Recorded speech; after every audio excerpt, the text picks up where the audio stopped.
Nietzsche was a German philosopher who was born in the year 1844, and being an unhappy citizen of Germany, he spent most of his adult life as a traveling scholar. He went to Italy and then to Switzerland, and then he became a professor in the University of Basel in Switzerland.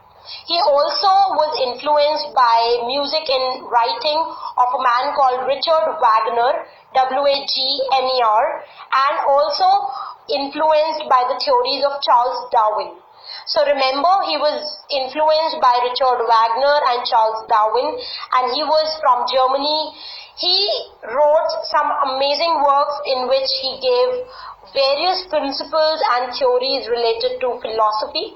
In this audio lecture, I shall be talking about 4 works of Friedrich Nietzsche.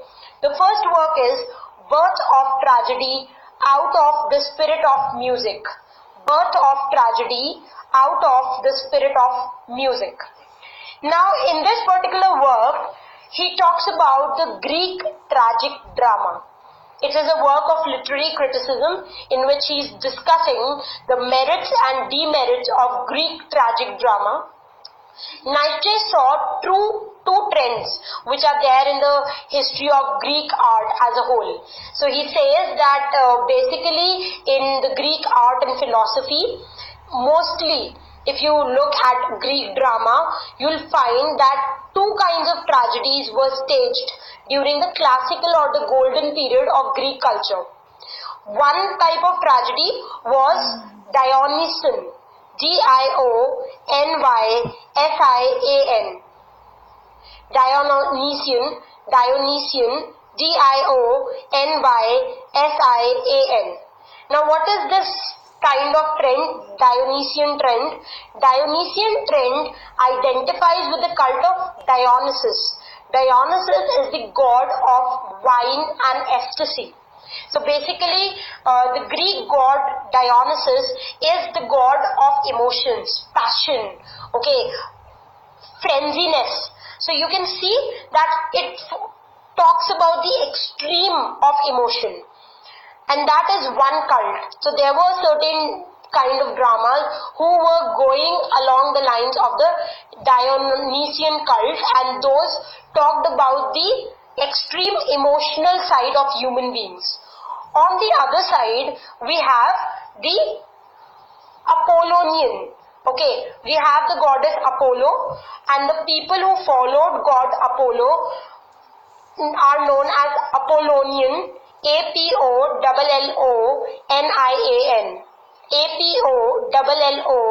Apollonian. Apollonian. Now, this is the second trend of Greek art and culture, and it is totally opposite of Dionysian. According to Friedrich Nietzsche, Apollo was the god of rationality, of logic, of truth, of knowledge, and therefore the plays that were written in the cult of Apollonian, all the plays were talking about the importance of rational inquiry, talking about how we need to emphasize on logic and reason. So you can see there are these 2 cults followed by different dramatists. Figures like Socrates and Euripides, they follow the god Apollo. So they all talk about rational inquiry. They talk about emphasizing that faith of individual and faith of human institution is important. You need to abide by the human institutions, marriage, school, society. You need to abide and go according to the rules made by these institutions. So in the dramas of Euripides, you will find such themes. And Socrates, as we know, he was the father of logic and reasoning. So he abided by the tradition followed by the Apollonian. Now these great writers and artists were only concerned with people's role in family and in state, and they thought that they could explain the world in rational terms. So the people and dramatists who followed Apollonian, they believed that they can explain anything in rational way. Socratic dialogue, as we've seen in the beginning of this module, is a scientific worldview, okay, in which there's too much focus on reason and order, and they're neglecting all other things which make us human. What makes us human? The emotions, the passion. They neglect all of them and they say that we just need to focus on this rational aspect. So Friedrich Nietzsche attempts that the real life consequences of such experience can be frightening. And he says that it is way better to live a life in a way of Dionysus rather than living a life in the way of God Apollo. Because he says that you will be ready to face the negative consequences of living life abundantly. And it is way better than living life the way everyone else does. So rather than living the way in strict moral order, it is better to break the laws, to be in a state of emotion, passion, in a state of frenzy, and celebrate life. Okay, so that is the view of Friedrich Nietzsche. Nietzsche agrees that the proper perspective would be a middle ground, obviously, between Dionysian and Apollonian, but he says that even if this middle ground is not possible, then you should stick to Dionysian and not to Apollonian. Dionysian means extreme of emotion, Apollonian means extreme of rationality. He says middle ground mein rehna would be most beneficial thing. And in fact, he draws the connection between the ancient Greek drama and the modern drama.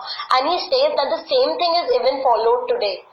Everybody is saying us the same thing. We need to follow the rules and regulations laid down by the society.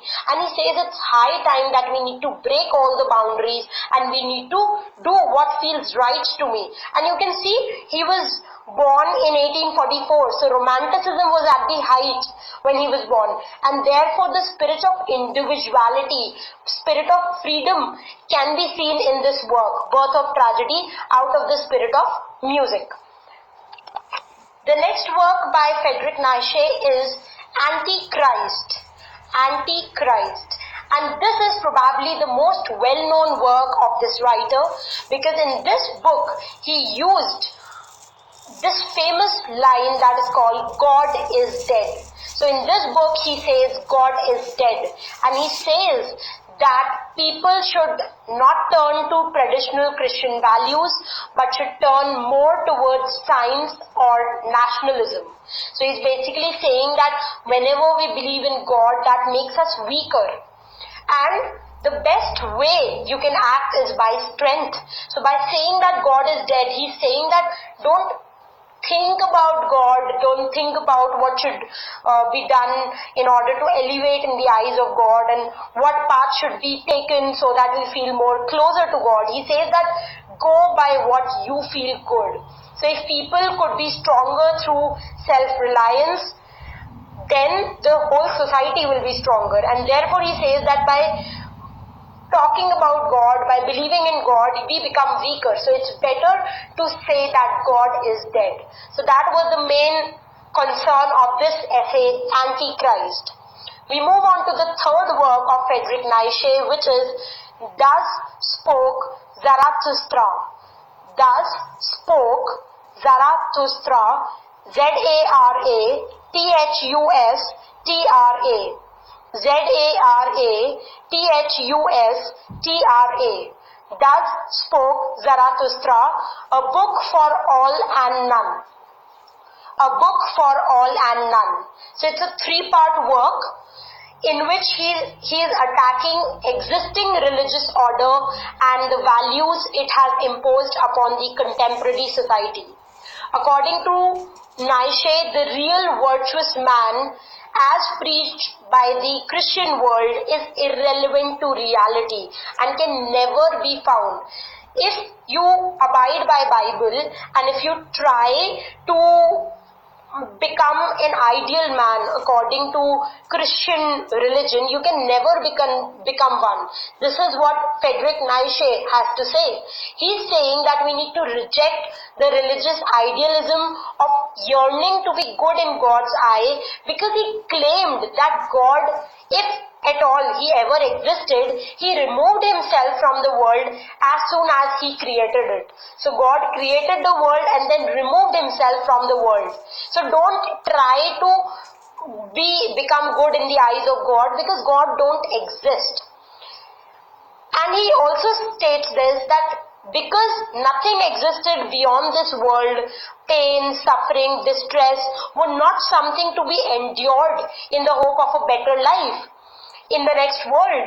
But he says that we need to truly live this moment. He says that don't take all these things, pain, suffering, just because you want to become or live a better life in the next world. He says that leave all these concerns and live truly at this moment.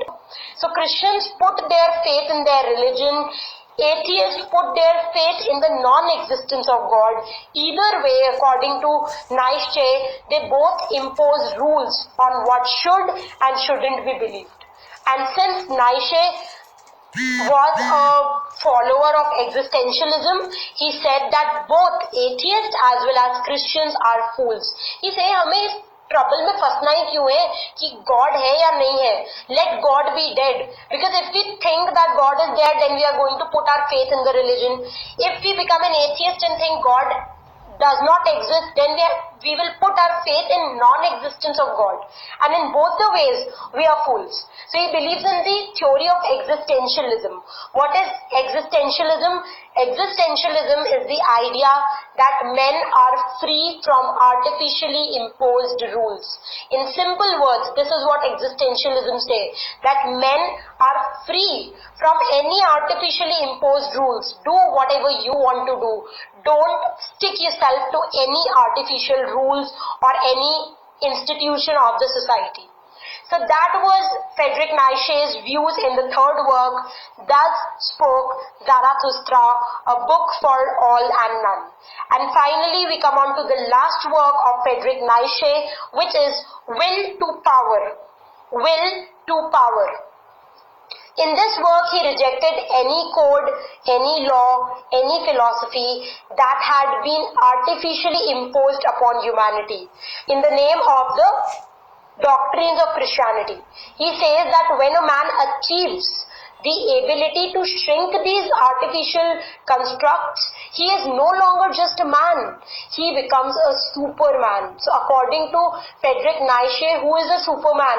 A superman is one who can shrink all these artificial constructs aside and who can live by his own views and values. Rather than being a slave to religious nonsense, Nietzsche came up with his own guidelines for life. He says that we need to strongly become a superman by following no guidelines. Nietzsche wants us to embrace everything. Like even if there's a bad quality in us, envy is there in us, then he says that we need to embrace envy as well. To him, the Christian idea that envy is evil is nothing more than a chain that is keeping you away from your full potential. So just like William Blake says that we need to look at the life from both the perspectives, good and bad, both should be welcomed. Similarly, Nietzsche believed that envy sparks a fire within us that pushes us to attain and to achieve. So ambitiousness कहाँ से आती है? Envy से ही तो आती है. So envy is good. Unlike what Christians say that envy is bad, Nietzsche says that envy is good. According to Nietzsche, Christians believe in their God and his rules because they are too weak for any other thing. They are afraid to grab what they want, and that is why they condemn envy. They are too weak to take revenge, and that is why they preach forgiveness. This is a beautiful observation by Nietzsche, that why do Christians forgive so much? Because they are too weak to take revenge. इतनी शक्ति नहीं है कि revenge ले, इसलिए बोलते हैं हाँ भाई माफ कर दो. So that is what Christians say, and he's saying that no bad quality or negative quality should be